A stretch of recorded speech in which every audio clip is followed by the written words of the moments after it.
네, 안녕하세요. 반갑습니다. 여러분들이 은행 FP를 지금 준비하고 계시는데 자산관리사라고 하는 거죠. 이미 그 일부를 공부를 하셨고요. 일부를 공부를 하신 거를 전제로 이제 2부로 들어가는데 1부와 2부는 좀 성격이 많이 다르죠. 1부는 그래도 좀 과목이 재미있죠. 뭐 기본 지식에 관한 것, 그 다음에 세법, 그 다음에 이제 보험에 관한 얘기인데 세법이 조금 생소했나요? 세법 중요하죠. 그게 근거해서 이제 우리가 2과목으로 들어가야 되는데 1과목보다는 2과목이 다시 말해 2부가 조금 더 어렵다 이렇게 전제하고 들어가시면 될 것 같아요. 그러면 2부는 어떻게 구성이 되어 있느냐 이렇게 되어 있죠. 제1과목은 금융자산 투자 설계, 금융자산 투자 설계입니다. 그다음에 제2과목은 비금융자산 투자 설계. 그러니까 비금융자산이라고 하는 거는 이제 부동산을 얘기하는 거죠. 그래서 비중을 보면은 이제 7대 3입니다. 7대 3이고요. 물론 이제 여러분들은 이 금융자산 쪽에 좀 포커스를 좀 두셔야 되죠. 비중이 아무래도 크니까. 그러면 금융자산은 어떤 게 있느냐? 여러분들이 아마 많이 다루실 금융상품이라는 게 있을 것이고, 은행에서 다루는 금융상품이 있잖아요. 그죠? 그 다음에 주식에 대해서 이제 여러분들이 이해를 해야 돼요. 주식 매우 중요합니다. 그 다음에 채권 투자, 파생상품 투자, 이거에 대해서 기본적으로 이해를 하셔야 돼요. 왜냐하면 이런 내용들이 여기에 다 포함이 되어 있기 때문에 그래요. 그러니까 모든 투자 고객의 그 자산의 그 관리를 위해서는 주식, 뭐 채권, 파생상품, 뭐 부동산 이런 것을 우리가 심도 있게 공부하지 않을 수가 없는 거죠. 그죠? 그 다음에 이제 고객을 맞이해서 투자 설계 프로세스를 어떻게 짤 거냐. 다시 말해서 이 부분은 뭐냐면 포트폴리오 부분이에요. 포트폴리오 매니지먼트 부분입니다. 그거에 대한 이제 공부를 여기서 좀 하면 될 것 같아요. 결론적으로 얘기해서 우리 2부 과목은 특히 이 금융 쪽은 좀 쉽지는 않아요. 처음 경영학도가 아니신 분은 좀 생소할 수 있고요. 좀 어려울 수 있습니다. 그러나 우리한테 주어진 시간이 그리 많지는 않습니다. 이론을 제가 말씀을 드리고 관련 문제를 푸는 형식으로 가긴 할 건데 뭐 주어진 시간이 충분치는 않죠. 그러나 여러분들이 이 시험을 공부하는 거는 여기서 꼭 만점을 맞아야 되겠다. 꼭 그런 의미가 있는 건 아니고요. 일단은 여러분들이 이 과정을 패스를 하는 게 가장 큰 목적입니다. 그게 가장 큰 목표고요. 그래서 잘 아시겠지만 60점만 맞으면 돼요. 60점. 뭐 60점이 그렇게 부담스럽지는 않겠죠. 그러나 조금 단점이 뭐냐면 이게 오지선다형이에요. 오지선다형. 그것이 이제 뭐 단점인데 뭐 상관없습니다. 여러분들이 공부를 하다 보면은 4지든 5지든 뭐 60점 정도 얻는 것은 아무런 문제가 없죠. 이 강의를 통해서 한 30여 강 정도 되는데 이 강의를 통해서 여러분들이 이렇게 생각을 하면 될 것 같아요. 이거를 다 공부를 해서 100점 맞겠다. 그거는 뭐 무리고요. 다만 큰 그림으로 이렇게 뭔가 이 나무를 한번 만들어 보겠다. 비록 뭐 낙엽이 좀 떨어진다 하더라도 이 줄기나 이 뿌리는 남아 있는 그런 공부를 해야 되겠다. 그러니까 시간이 지나면 작은 것들은 잃어버리지만 큰 틀은 머릿속에 남아 있어야 이 강의에 여러분들이 궁극의 목표를 달성하는 겁니다. 뭐 작은 마지막한 것들은 뭐 저도 수없이 까먹고 여러분들도 그럴 거예요. 그런 거는 뭐 흔히 있을 수는 있는데 이 큰 틀, 이거를 놓치면 안 된다는 거죠. 1과목에 있어서도 큰 틀은 뭡니까? 세법이에요. 세법 틀이 중요합니다. 그 틀은 잘 바뀌질 않아요. 그거를 여러분들이 이제 반복 학습을 통해서 이제 좀 익숙하게 해야 돼요. 우리 은행 FP들은 특히 이제 세법도 중요하니까 아셔야 되고 곳곳에다 또 세법이 다 여기도 녹아 있습니다. 그렇습니다. 목표를 어떻게 한다? 큰 줄기를 정확히 꿰뚫는 것, 요 정도까지만 우리가 목표로 하자. 당연히 60점은 맞을 수가 있다. 오지선다형이다. 처음 공부하는 사람들은 주식이니 채권이니 파생상품 이런 것이 좀 낯설긴 하다. 그러나 이거를 이제 이번 한 번에다 여러분들이 이해는 안 됩니다. 그거를 이제 앞으로 이제 1년, 2년, 10년, 20년 여러분들께서 공부를 하실 부분이기 때문에 너무 이 부분은 서두르지 말자 이렇게 말씀을 드립니다. 첫 시간은 금융상품부터 시작이 되고 그 다음에 주식투자, 채권투자, 파생상품 투자, 투자설 프로세스 이렇게 나갈 거예요. 나가는데 처음부터 이해 안 되는 부분이 곳곳에 좀 몇 개씩 나타나는데 그걸 가지고 걱정하지 말라는 거예요. 왜냐하면 그 부분은 결국 이 한 바퀴 다 돌아야 다시 한번 돌아올 때 그때 이해가 가요. 그거를 다 꼼꼼히 다 이해하고 이 프로세스를 다 진행을 한다. 그렇게 되면은 속도도 안 나고 효율적이지 않습니다. 공부가.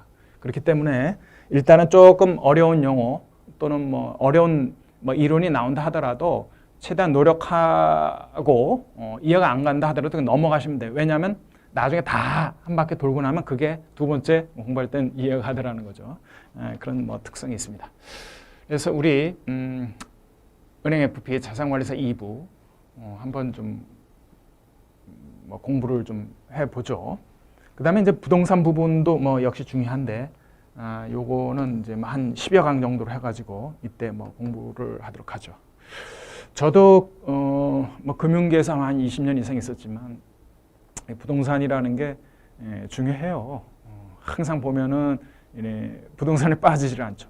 이 세상의 모든 우리 투자 재산을 요약하라라고 하면 5가지 카테고리로 보통 요약을 합니다.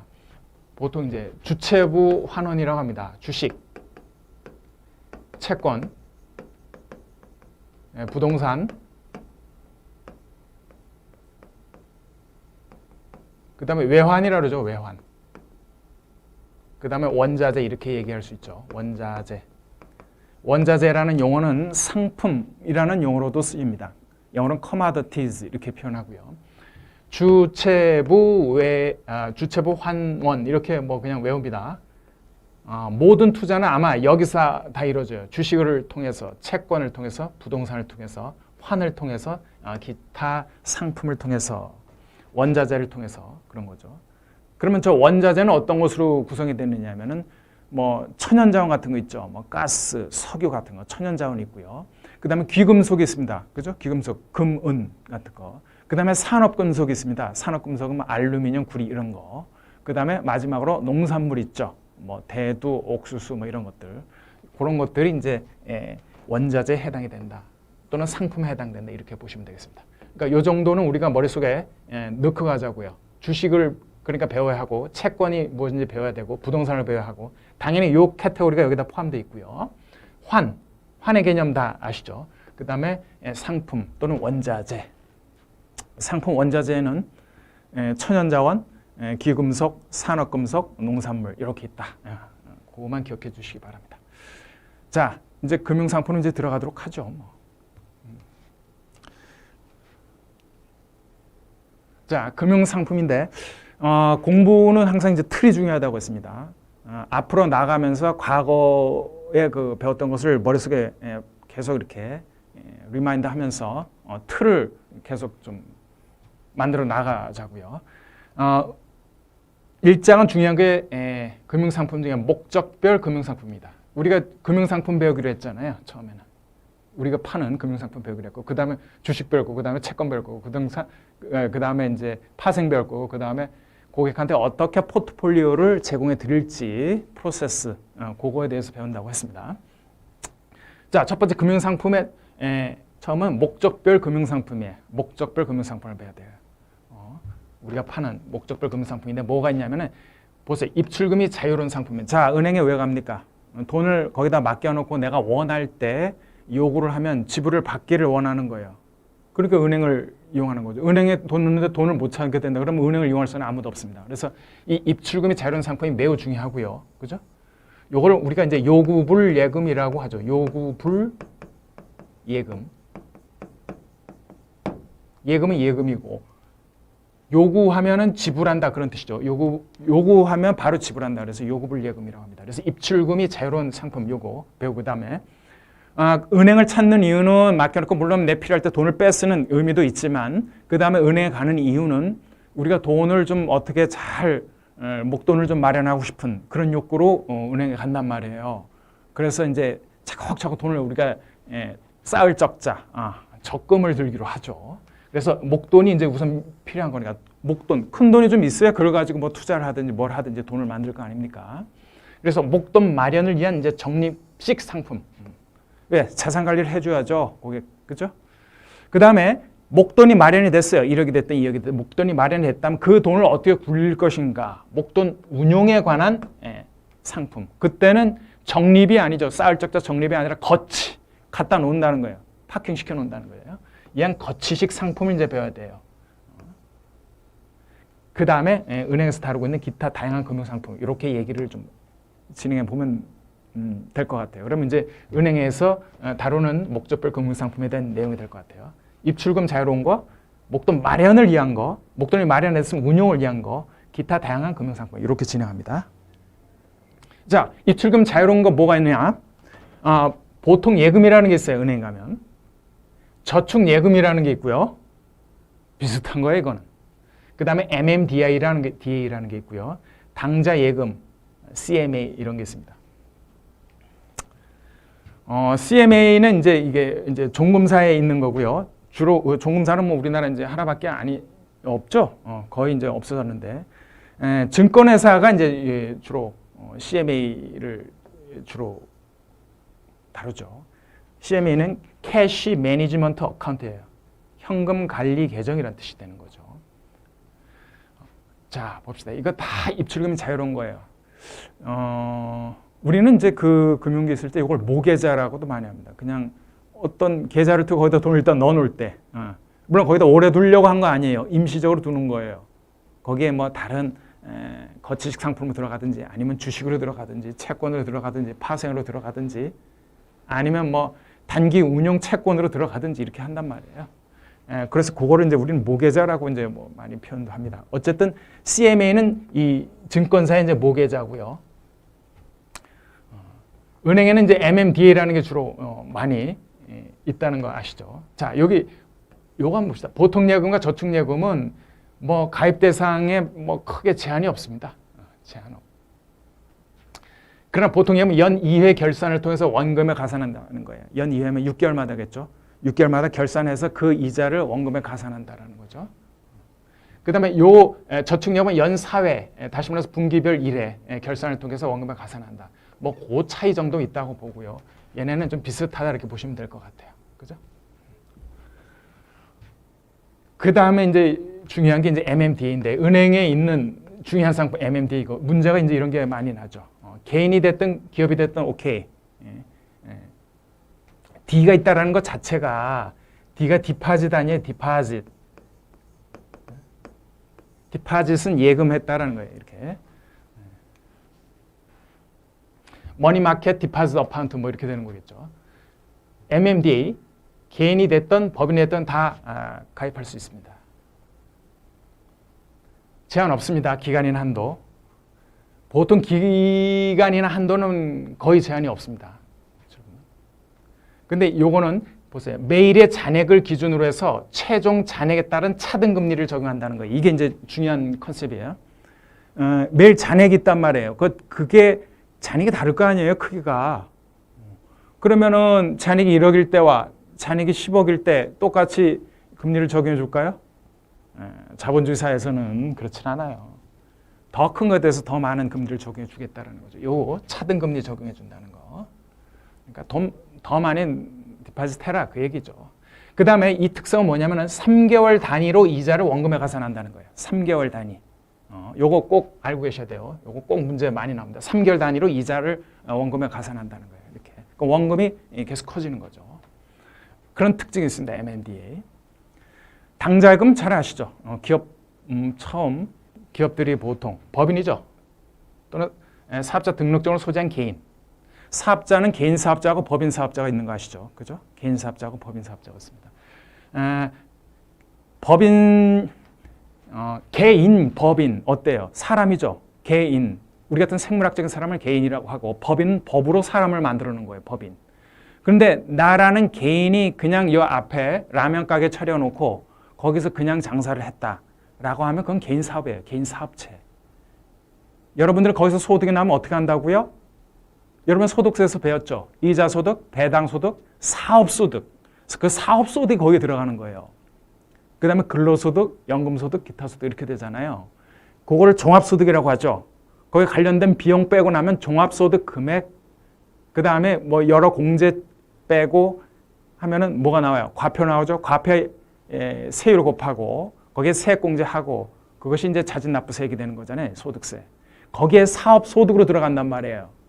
이자, 배당, 사업, 뭐 근로, 연금, 기타 그거 한번 다 합해보세요. 덩어리가 얼마나 커지는가. 덩어리가 커진다는 자체는 이 누진세의 높은 세율에 맞을 수가 있다는 거죠. 다시 말해서 이 똑같은 라면 가게를 한다 하더라도 이 개인 사업체에서 하는 것보다는 법인에서 하는 것이 훨씬 유리하겠죠. 그죠? 왜? 일단은 법인세 세율이 소득세율보다 훨씬 낮고 그 다음에 다른 소득과 합산을 안 하잖아요. 그렇기 때문에 되도록이면 어느 정도 소득이 일정 부분 넘어간다라고 하면은 개인 사업자는 법인으로 전환하는 사례가 아주 많다. 어쨌든 사업자는 법인 사업자가 됐든 개인 사업자가 됐든 두 종류가 있다. 로서 자산 및 신용이 확실하다고 인정하는 거래처 또는 특례거래처. 특례거래처는 법으로 정해놓은 거래처가 있어요. 우리 교과서에 나와요. 뭐 그런 거. 국가와 관계된 무슨 뭐 특수거래처 뭐 이런 것들이죠. 뭐 하여튼 뭐 어떤 개인 사업이든 법인이든 사업하는 사람들이 이 당좌예금 계좌를 이용하는 거고요. 이 당좌예금 계좌를 하다 보면은 은행이 피곤합니다. 그렇기 때문에 별도 이자는 지급하지 않습니다. 그 다음에 CMA 요거는 뭐 제한 없고요. 요거는 제한 없다고 실명의 개인 이거 같은 말은 아니에요. 그죠? 요건 개인이라는 얘기고 요거는 법인이든 개인이든 다 포함된다는 얘기고요. CMA는 보통 기간이 1년 이내, 한도는 제한 없고요.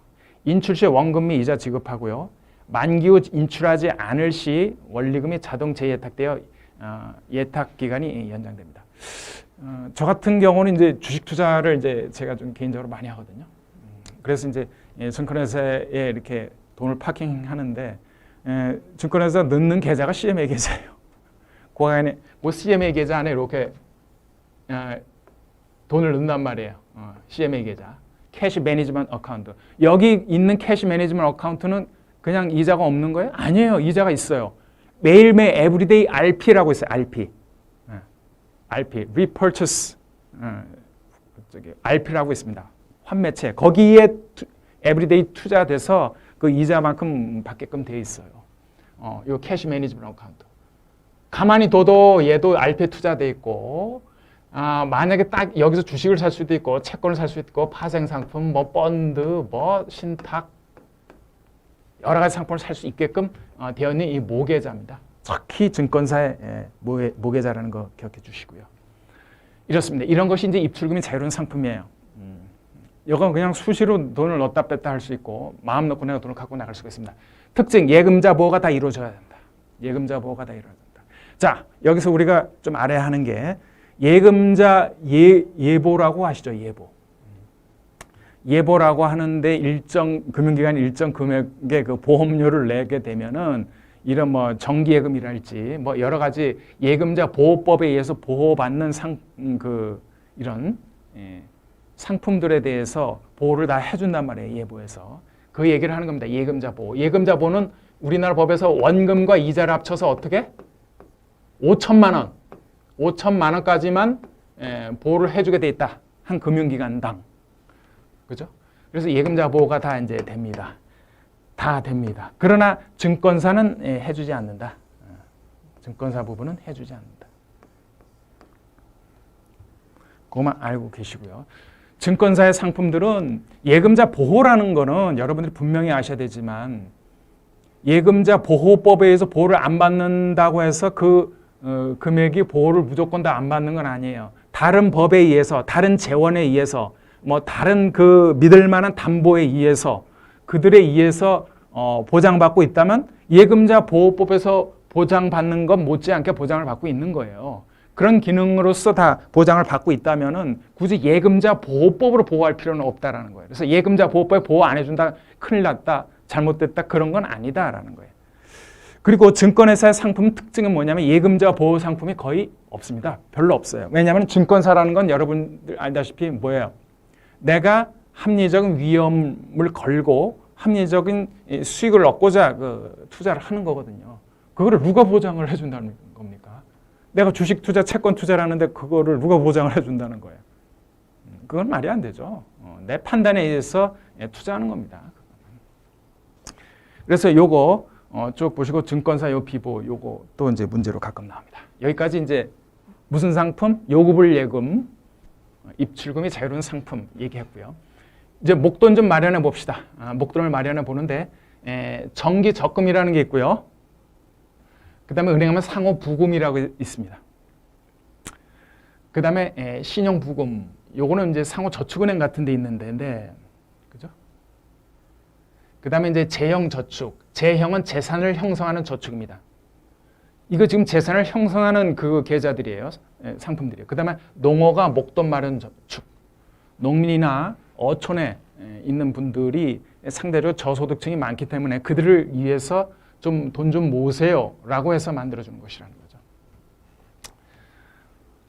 정기 적금은 뭐 은행 가면 여러분들이 항상 보실 수 있는 거예요.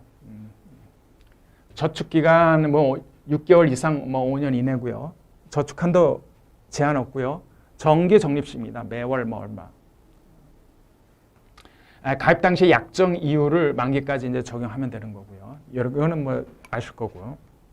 상호 부금도 뭐 비슷합니다. 요거는 이제 정기 적립식이 있고 자유 적립식이 있고요. 가입 당시의 이유를 만기까지 적용합니다. 근데 이런 상호 부금의 특징은 뭐냐 하면은 사전에 어떤 약정이 있어요. 뭐냐면은 상호 부금 같은 경우는 내가 돈을 붓거든요. 계속 붓는데 나중에 돈을 융자를 해줄 수 있다라는 조건이 내용의 약정이 서로 들어갑니다. 그래서 몇 해 이상 붓게 되면 돈을 어느 정도 이렇게 다시 빌릴 수 있다. 그런 내용이 들어가는 거고요. 신용부금하고 간단한 차이는 뭐냐면은 요건 상호저축은행에서 신용부금하고 간단한 요거하고 차이는 뭐냐면은 굳이 몇 번 붓지 않더라도 이쪽은 대출을 해준다라는 거고요. 요거는 어느 정도 부금이 일어나야 계속 보야 그 다음에 대출이 일어난다고. 그 차이가 조금 있습니다. 상호부금과 신용부금의 그 상품의 차이. 자, 재형저축은 그 예전에 저희들이 많이 다뤘던 거고요. 지금은 이거 안 합니다. 안 하는데 2015년 이후 가입이 되지는 않아요. 근데 예전에 가입된 게 있는 거죠. 그래서 재산 형성 저축 최소 7년 이상이었고요. 분기당 최저 1만 원에서 300만 원 이내까지 불 수가 있었고, 적립식 저축이고 기간 단위 금리 연동형, 뭐 고정 금리형 이런 것이 있었습니다. 근데 이제 재형 저축은 뭐 이미 이제 옛날 거기 때문에 2015년에 가입이 안 되고, 그래서 누가 가입 대상이 되느냐면은 그냥 일은 열심히 하잖아요. 근로자들을 주로 대상으로 하는 거예요. 근데 급여가 얼마 안 돼. 딱 하잖아요. 그들을 위해서 만들어준 상품이에요. 그래서 총 급여액이 5천만 원 이하인 자 또는 총 급여액이 직전 과세기간은 종합소득 과세표준에 합산되는 종합소득 금액이 3,500만 원 이하인 자. 종합소득 금액은 2배사 근연기 금액을 다 합쳐서 이것저것 빼고 난 그 금액이잖아요. 종합소득 금액. 예? 종합소득. 과세표준 합산은 종합소득. 그 종합소득 2배사 근연기 요거 합친 거 그 금액이 3,500만 원 이하인 자. 그러니까 소득이 정말 작은 자다. 그죠? 그 사람과 또는 총급액이 5천만 원 이하인 자인데 직전 과세 기간에 근로소득만 있거나 근로소득 및 종합소득 과세표준에 합산되지 않는 종합소득이 있는 경우 이런 경우 이 두 가지 경우에만 재형저축을 허락을 했었다. 뭐 이런 것이 있었습니다. 이런 것이 목돈 마련을 위한 이제 적립식 상품입니다. 적립 쌓을 적자입니다. 쌓아야죠. 쌓아야 한 덩어리가 되죠. 자, 한 덩어리가 됐습니다. 1억이 됐든 2억이 됐든 덩어리가 됐습니다. 이걸 이제 운용을 할 수밖에 없죠. 그럼 어디다 딱 거치시켜 놔야죠. 그죠? 어떤 것이 있냐? 이제 벌써 미리 예자, 예금이 나옵니다. 예금이라, 은행은 보통 예금이라고 하고, 기타 뭐 신협 이런 기관에서는 예탁금이라는 표현을 씁니다. 똑같아요. 똑같은 개념이라고 보시면 돼요. 그 다음에 이제 양도성 예금 증서, CD라는 게 있고요. 그죠?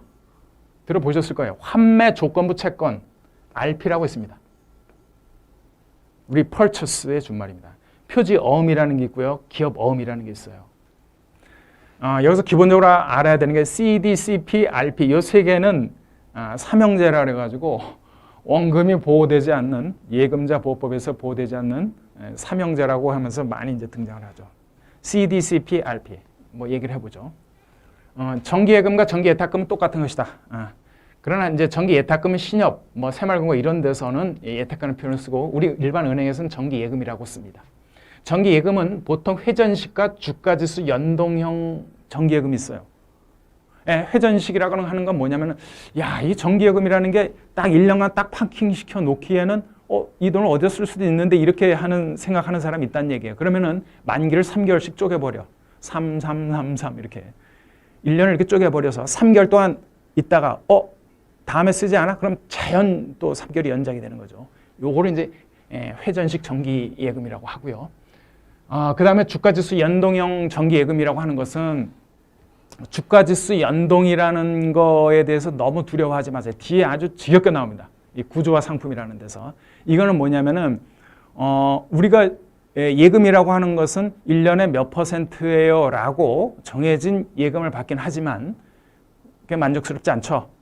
그래서 그것을 이자를 주가지수하고 연동돼서 더 많이 받을 수 있게끔 설계해 놓은 것, 이것을 이제 주가지수 연동형 정기예금이라고 합니다.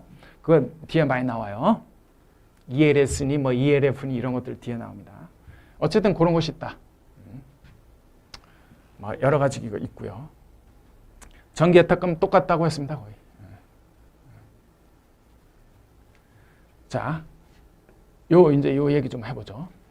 양도성 예금 증서. 양도성 예금 증서라는 것은 certificate은 증서라는 뜻이고요. of deposit은 예금이라는 거죠, 영어로. 그 예금에 근거해서 하나의 채권을 발행합니다. 채권을. 근데 이거 왜 발행해요? 은행이 단기로 돈이 좀 필요하니까 이런 CD를 발행하는 거예요. 은행이라는 데도 수시로 돈이 필요할 거 아닙니까? 그죠? 그러면 바깥에 외국에서도 돈을 차입해 올 수도 있고, 아니면 이런 CD 같은 거를 발행할 수도 있고, 그죠? 이렇게 하면서 돈을 조달을 한다고요. 그래서 대표적으로 단기로 자금을 조달하는 것이 CD입니다. Certificate of Deposit, CD라고 해요. 은행이 발행하는 거. 요거의 특성은 이름에서 나오죠. 특징은 양도성 예금 증서다. 양도가 된다는 거예요. 얼마든지 가가지고 은행이나 뭐 종금사나 증권사나 그 CD 막 그냥 양도할 수 있어요. 필요에 의해서 돈이 필요하면. 누구 제한 없고요. 가입 대상. 가입 한도도 없습니다. 30일 이상이고요. 통상 500만 원 또는 1천만 원 이상입니다. 금융별 상이하다. 근데 여기서는 이제 할인식이라는 건 뭐냐면은 만기에 100만 원을 준다면 지금 한 95만 원 이렇게 발행하는 거예요. 할인돼서. 그럼 만기까지 들고 가면 이제 100만 원을 주는 거죠. 이게 할인식입니다. 그런데 이거는 이제 비보호다. 왜? 굳이 보호할 이유가 없다. 필요하면 그냥 은행이나 증권하면 바로 내가 돈을 환불해서 내가 갖고 갈 수 있기 때문에. 그죠? 양도성 예금 증서. 그 다음에 환매 조건부 채권이라는 거 있습니다. 환매 조건부라면요. 조건이 붙어 있어요. 무슨 조건? 내 도로 살게. 환매 조건부 채권이라는 거예요. 보세요. 우리가 국채나 지방채 이런 거는 죽었다 깨나도 망하지 않는 그 채권이죠. 그런 채권을 그냥 저 사람한테 주는 거야. 줬다가 내가 조금 있다. 요거 줄게. 요게 한 10억 원어치거든. 너 나 10억만 빌려줘. 그럼 내가 10억을 쓴단 말이에요. 그럼 나중에 11억 줄게. 그럼 거기서 1억은 뭡니까? 당연히 이자죠. 그러면서 그 도로 찾아오는 거죠, 이렇게. 그게 환매 조건부 채권이 RP, repurchase라는 뜻입니다. repurchase 받는데 이 RP, 환매 조건부 채권. 뭐를 배경으로 국채나 이런 아주 우량 채권을 바탕으로 해서 잠깐 맡겨놓고 돈을 빌려 썼다가 도로 사온단 말이에요. 이자까지 주고. 이것을 환매 조건부 채권이라고 합니다. 제한 없습니다. 500만 원, 1천만 원 만기 이자 지급 형태로 돼 있죠. 비보호입니다. 보호를 해줄 필요가 굳이 있을까요? 국채를 맡기라는데 뭘 보호를 해줘요. 이건 비보호다. 양도성 예금은 비보호입니다. 자, 표지어음이라는 거 한번 보자고요. 어음. 어음이라고 하는 것은 우리가 영어로 보통 노트 이렇게 얘기해요. 어음은 채권하고 똑같잖아요. 그죠? 채권하고 똑같다고. 채권은 보통 영어로 반드 이렇게 표현하죠. 번드 이렇게 표현하는데 어음은 노트 이렇게 표현해요. 노트. 요건 짧은 거고 요건 긴 거야 벌써.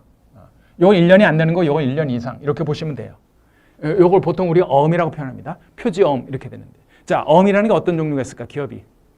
기업은 어음을 두 가지 어음을 상대로 합니다. 뭐 진성어음과 융통어음 두 가지가 있습니다. 진성어음과 융통어음 두 가지가 있어요. 진성어음과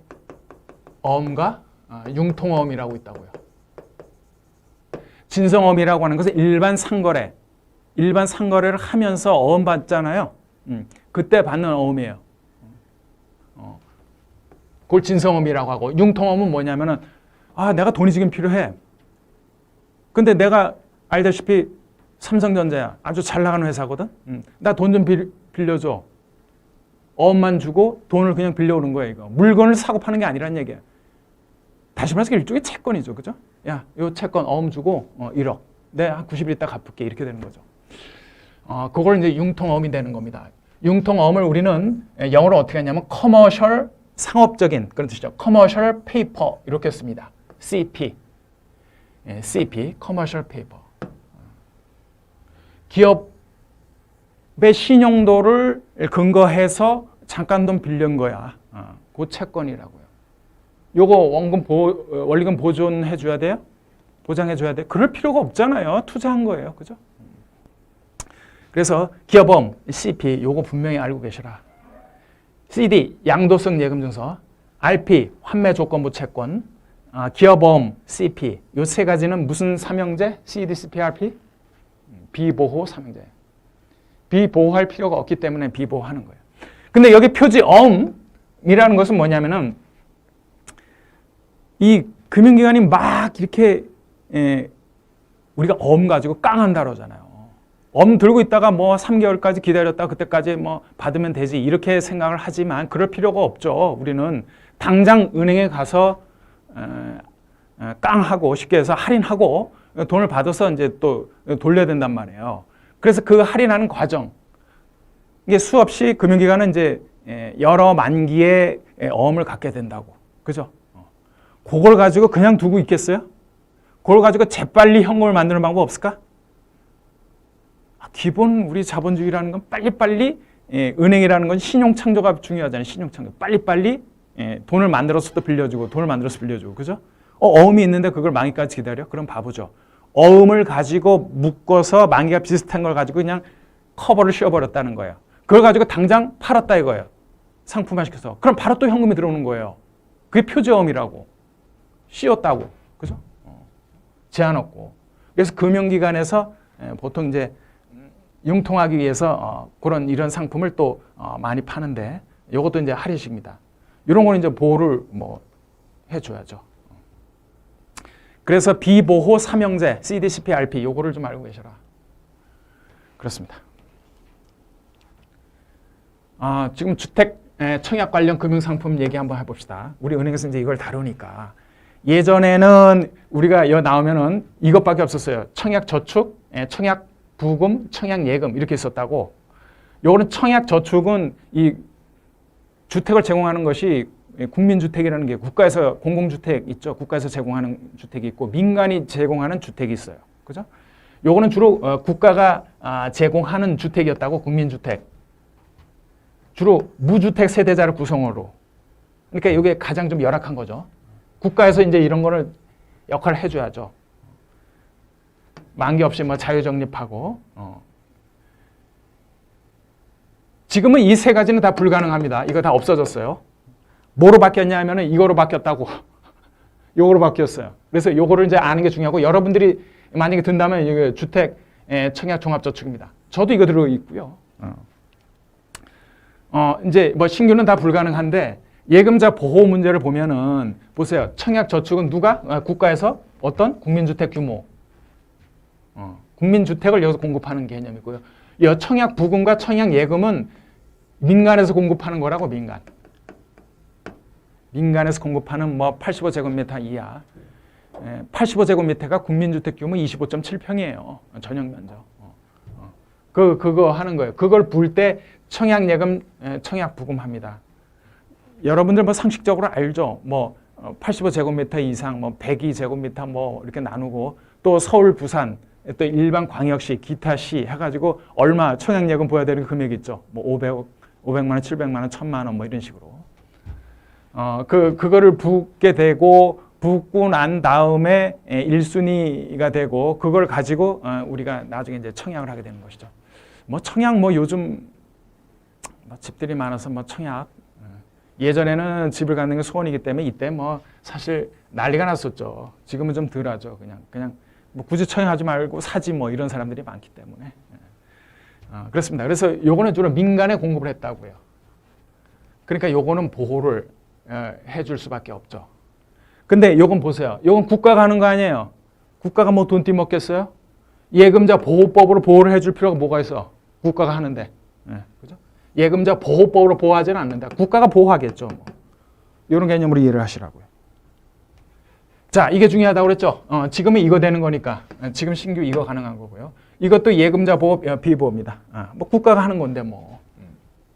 이거 보세요. 적용이율이 뭔가. 적용이율이 뭐 은행의 그 수요 공급에 올려서 이율이 정해지는 게 아니라 보세요. 국토교통부 장관이 정하는 이자율이에요. 국가가 정하는 이자율을 주는 것이고 또 이 금액 자체는 이제 다 그 집을 구하는 그 용도로 다 이제 쓰여지는 돈이기 때문에 이거는 국가한테 맡긴 거기 때문에 별도로 뭐 예금자 보호로 보호할 필요가 없죠. 국가에서 알아서 보호하겠죠. 그죠? 그러니까 예금자 비보호다. 지금은 다 이거 주택 청약 종합저축이라는 거 드는 거고요. 그러니까 가입 자격에 대해서 구체적으로 뭐 이렇게 큰 저기가 없어요. 국내에 거주하는 재외 동포 및 외국인을 포함한 실명의 개인 이렇게 되는 거죠. 실명 범위가 넓고 별도의 뭐 만기 없고요. 매월 2만 원에서 50만 원 범위에서 자유롭게 납입하면 되고 국토교통부 장관이 정하는 이율로 줄게. 해지 시 원금 이자 지급할게. 예금자 보호법 그 보호법 필요 없다. 국가가 알아서 한다. 신규 당연히 신규 이것만 된다. 이렇게 알고 계시면 됩니다. 자, 채권 상품인데 여러분 채권이라는 것이 채권이라는 게 뭡니까? 기본적으로 채권이라는 거는 이 세 개가 쓰여 있어요. 뭐냐면 원금이라는 게 여기 쓰여 있고요. 채권. 이 권자가 무슨 한자가 달라요? 권리의 그 권자가 아니에요. 권리 권자가 아니에요. 이거는 책 있죠. 책.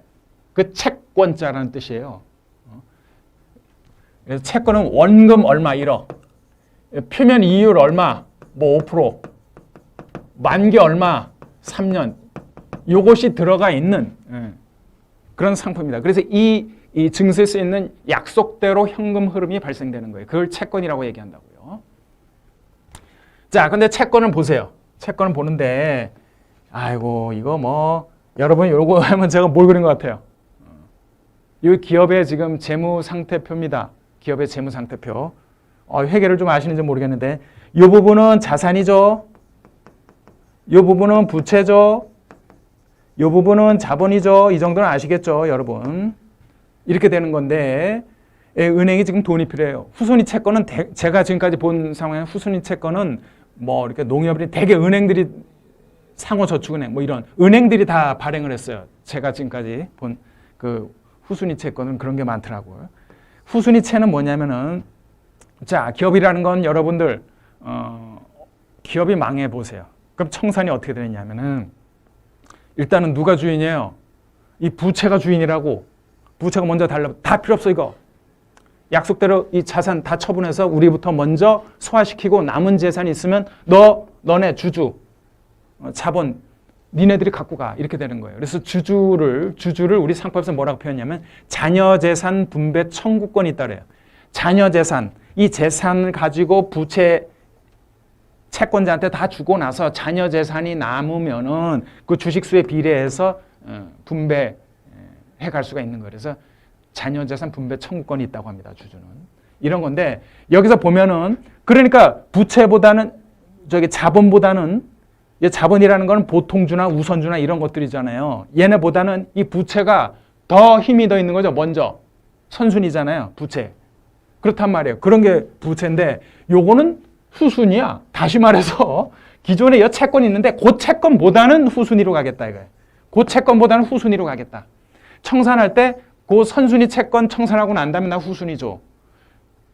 그러나 명색이 내 이름이 채권 아니니? 채권이면 니네 보통주나 우선주나 그 주식보다는 내가 먼저 갖고 가야지. 이렇게 되는 거죠. 그 후순위채, 장단점이 그거라고요. 그럼 자, 후순위채를 우리가 투자하는 사람의 매력이 뭘까? 보세요. 채권 발행 기업이 파산했을 때 채무 변제 순위에서 일반 채권보다는 늦어. 그게 단점이야. 그러나 보통주 우선보다는 좋아. 그러면 어떠냐면은 이 채권의 이율이 어떨까? 이 선순위 채권보다는 더 줘야지요. 그죠? 더 준다고요. 그게 매력이라고요. 그래서 딱 봐서 이 회사 별로 망하지 않을 것 같아. 뭐 이렇게 큰 시중은행 이런데 별로 안 망할 것 같아. 근데 후순위채 발행했어. 그럼 걔는 분명히 이율이 더 높을 거거든. 그러니까 인기가 있죠. 그거 많이 해요. 어차피 망하지 않을 거 일반 채권보다 이자율 더 주네. 그렇게 해서 많이 투자했다고요. 그런 특징이 이제 후순위채가 있다. 특징은 뭐 일반 기관의 일정 조건에 해당하는 경우에는 BIBS를 산정 시 자기 자본에 포함되게. 이게 뭐냐면은 그러면 이 은행 입장에서는 왜 굳이 이 후순위 채권을 발행을 하느냐. 그냥 채권 발행하면 됐지. 바로 이거예요. 이거. 일반 채권을 발행하면 부채잖아요. 부채 비율이라고 하는 것은 BIS 자기 자본 비율에 있어서 상당히 불리하다고. 그러니까 BIS 자기 자본이 탄탄할 거 아니에요. 은행에 탄탄하다는 얘기는 이 자기 자본이 탄탄하고 많다는 얘기야. 그죠? 그러니까 BIS 비율 산정 시 이 후순위채는 자기 자본으로 포함시켜줍니다. 이런 장점이 있기 때문에 발행하는 메리트이 있는 거죠. 그래서 은행의 재무 비율을 개선해주고요. 필요시 일반 채권보다는 다소 높은 금리 후순위 채권을 발행해서 자금 조달 및 재무 구조 개선 가능하다는 거예요. 자, 두 가지죠. 투자자 입장은 뭐야? 높은 이율. 발행한 입장은 뭐? BIS 자기 자본 비율 개선이 된다는 거죠. 원칙적으로 타인에게 양도 가능하고요. 뭐 채권이 타인 양도 가능하잖아요. 얼마든지. 그 다음에 발행은행에서 후순위 채권을 담보로 한 대출 및 지급 보증은 불가능해요. 뭔 얘기냐면은 우리 신한은행이다. 신한은행에 발행을 했어요. 후순위채를 발행했는데 누군가 신한은행 그 후순위채를 들고 와가지고 그걸 가지고 뭐 담보를 제공하니 그런다는 거예요. 그건 아니다.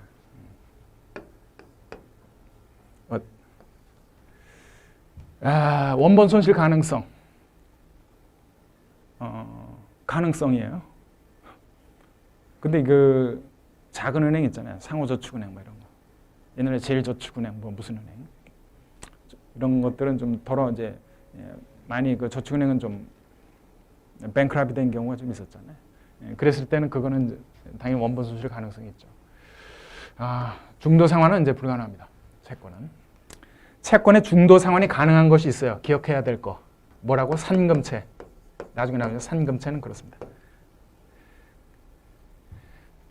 장단점 하면 발행한 은행이 만기까지 고수익을 보장하고요. 10년 이상 장기채의 경우는 분리과세 가능하죠.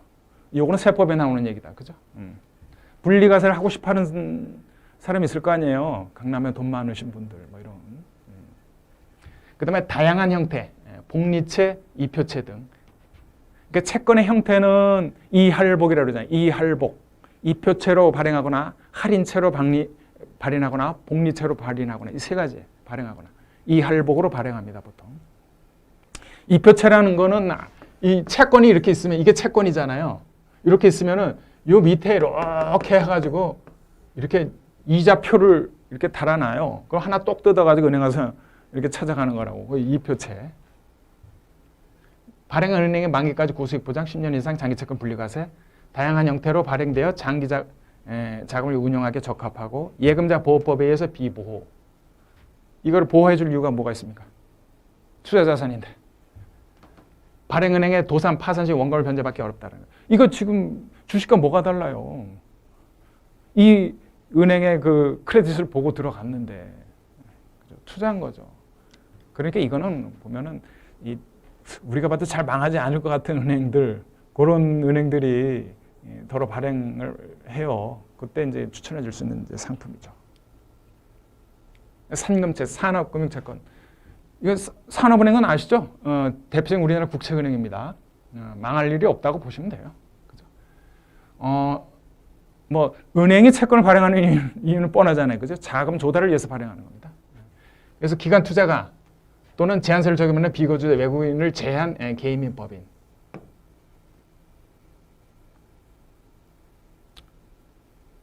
이런 애들을 빼놓고 개인 및 법인.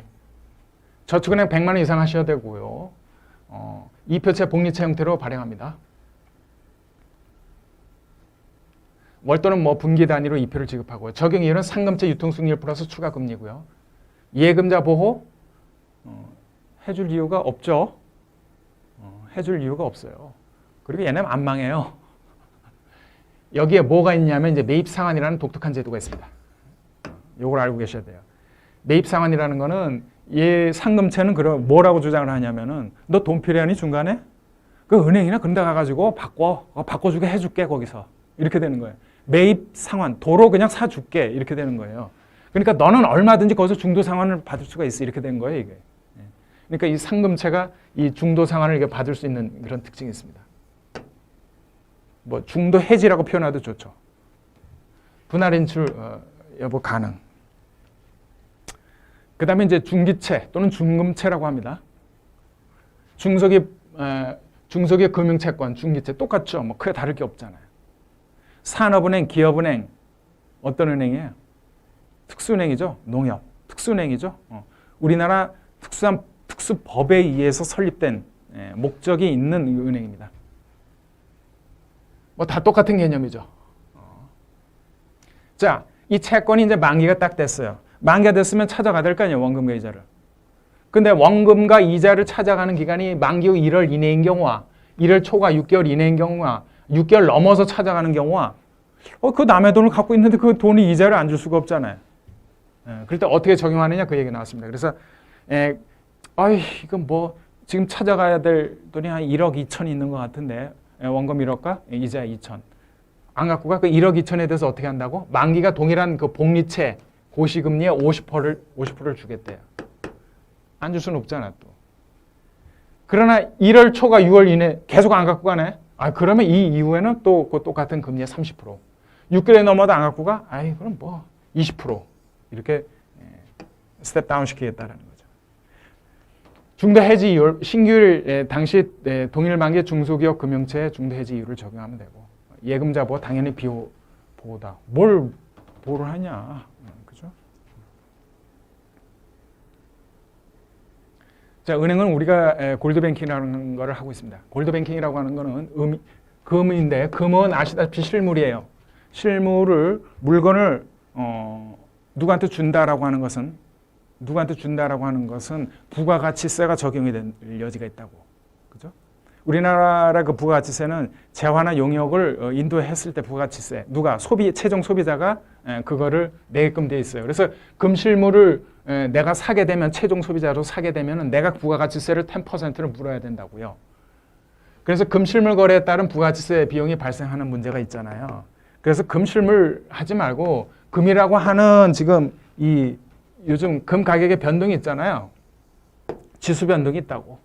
그거에 의해서 금 실물은 보유하지 않으면서도 금 가격에 투자하는 형태가 있습니다. 그죠? 이 여기 사서 여기서 판다든지. 그래서 이런 거는 부가가치세가 들 이유가 없죠. 왜? 실물이 오고 간 게 아니기 때문에. 발생하지 않고. 다만 이 금융상품에 대해서 금융상품은 이제 배당소득세가 부과될 뿐이다. 이게 이제 골드뱅킹의 특징입니다. 하고 예금자 보호를 할 이유가 없죠. 보통 이제 거래 기준은 1트로이온스라는 용어를 씁니다. 트로이 목마, 트로이온스, OUNC 요거를 쓰고 1트로이온스가 지금 31g인가 그래요. 31. 얼마 이렇게 됩니다. 1트로이온스당 미달러 표시 가격으로 표시가 되고요. 뭐 거래 방법은 거래 시점에 금 가격 미달러 환불환율 적용하고 1g당 원화 가격으로 환산한 기준가격 산출하고 1g당 기준가격에 금융기관의 수수료를 감안해서 매입 가격을 결정한다. 뭐 이렇게 됩니다. 유의점은 환율 변동으로 인해서 투자 손익이 발생될 가능성이 있다. 뭐 요거는 상식으로 알아두고 요 내용이 뭐 핵심이 되겠습니다. 자, 우리가 그 은행에 가보면은 ISA라는 게 있어요. Individual Savings Account예요. Individual Savings Account인데 개인 종합자산 관리 계좌예요. 요거는 개인들이 여러 가지 상품 있잖아요. ELS, 뭐 펀드, 뭐 등등등 그런 상품을 한 바구니 안에 담아서 관리할 수 있는 계좌입니다. 그러면 이게 무슨 장점이 있느냐? 요거는 이제 요 기간이 있어요. 3년이면 3년 기간 동안 여러 상품이 들어오면 A, B, C, D 여러 상품이 들어온다고요. 자, 옛날에는 어떻게 했냐면은 이건 마이너스나 요건 플러스나 요거 마이너스나 전반적으로 나는 다 지금 마이너스야. 전반적으로 보면 마이너스야. 하지만 옛날에 세금은 어떻게 했습니까? 마이너스 나온 놈은 그냥 마이너스 나온 놈이 세금 안 거둘게. 이익 난 너는 세금 내 이렇게 된 거예요. 좀 황당하죠? 그런 거란 말이에요. 이게 다시 말해서 소득을 통산을 시키지 않았다는 얘기예요. 통산을 안 시켰습니다. 그러나 이건 통산을 시켜주겠다라는 거예요. 좋죠. 게다가 비과세 금액까지 한도 이렇게 주겠다라는 거예요. 200만 원, 400만 원. 나쁘지 않잖아요. 자, 이 두 가지 형태가 있습니다. 신탁형, 그냥 맡겨놓은 거하고 일임형은 그냥 그대로 다 맡겨놓은 거예요. 그러니까 신탁형은 맡기긴 맡겼는데 어떻게 맡겼냐면은 투자하는 내가 직접 종목이나 수량을 지정해서 운영을 지시하는 형태가 신탁형이고 내가 너한테 맡기긴 하지만 어떤 종목 어떻게 운영하는 거는 내가 다 결정할게. 이게 신탁형이고 일임형은 나 잘 모르거든. 내가 좀 전문가잖아. 다 알아서 해줘. 이게 일임입니다. 그러니까 조금 위험할 수도 있는 거죠. 그죠? 그래서 투자자에게 투자 일임을 받아 전문 운영 인력의 자산을 직접 운영하고 그 결과를 투자자에게 기속하는 형태입니다. 특징은 사전 투자자의 위험 성향별로 모델 포트폴리오를 구성하여 제시해야 되고 이게 그냥 두게 되면 이게 사고가 나겠어요? 안 나겠어요? 사고가 난다고. 그러니까 어떤 의무를 줬냐면은 야 그냥 네 이름이잖아 아무렇게나 하지 말고 모델 포트폴리오를 하고 있어. 모델 포트폴리오. 그러니까 이 고객님은 지금 위험 회피형 투자자인데 이 고객님의 모델 포트폴리오는 주식 몇 프로, 채권 몇 프로, 부동산 몇 프로 이런 식으로 해가지고 포트폴리오를 어떻게 짜서 이렇게 보여준다. 뭐 이런 모델 포트폴리오가 있습니다. 기본이 되는 포트폴리오를 구성해서 제시를 해야 되고 분기 1회 이상 포트폴리오를 리밸런싱, 재배분 실시를 해야 되고 만약에 그 자산을 처분하거나 취득 시에는 사전에 그냥 통지는 해줘라. 통지는. 사전 통지는 해줘라. 요런 이제 특징이 있다.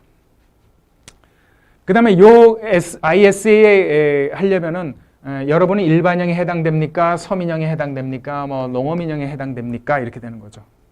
어쨌든 의무 보유 기간은 3년으로 똑같은데 일반형이면은 200만 원까지 비과세를 해주고요. 서민이나 아주 농어민 여기는 특별히 봐줘서 400만 원까지 비과세를 해주겠습니다. 그 얘기죠. 각각에서 가입 자격은 뭐 보시면 뭐 요런 조건 서민 요거 5천만 원, 3,500만 원 많이 나오죠. 농업 종합소득 3,500만 원 이하의 농어민. 이런 경우가 되겠다. ISA의 핵심 뭐다? 소득이 통산하게끔 되어 있다. 과거에 불합리한 세제가 이 안에서는 개선이 될 수가 있다. 신탁형과 일임형이 있다.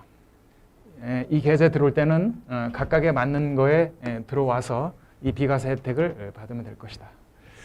이 정도로 정리를 하고요. 다음 시간엔